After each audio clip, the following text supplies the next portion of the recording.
የነቢያቶች ስም ተቀይሮ ሁሉም ሰው የራሳቸውን አስመስሎ በነቢያቶቹ ነገደ እንጂ አንድም ነብይ ከእስልምና ውጪ የሌላ ሃይማኖት ተከታይ አይደለም።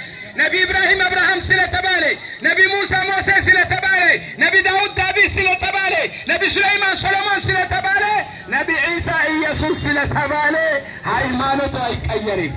all the prophets since Adam to the last prophet Muhammad sallallahu alaihi wasallam they has been sent with the religion of Islam. ከነቢ ኑህ ጀምሮ እስከ ነቢያቶቹ መደምደሚያ ነቢያቶቹ ሁሉ የተላኩት በእስልምና ሃይማኖት ነው።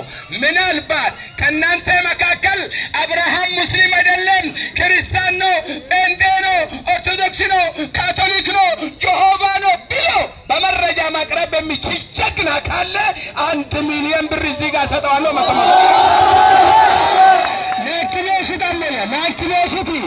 نبيته سبمني نبيته سبم كيرك نتين دجلني انت يا موسى كدافر كريستيانو ديكانو ايوبي كدافر ديكان يسوع نبينا يسوع كدافر كريستيانو ديكان كان الله تككلانيا مارجوني كل كابو ددل اغورك انت تككلانيا متا كنيسدانني يسوع كريستيانو وي ارثوذكس وي حواريات وي بيلونتيرت وي كاثوليك وي جواه ያለው ሽታው ላንተነው ሽታ ማየራ ሄራ አይክሮ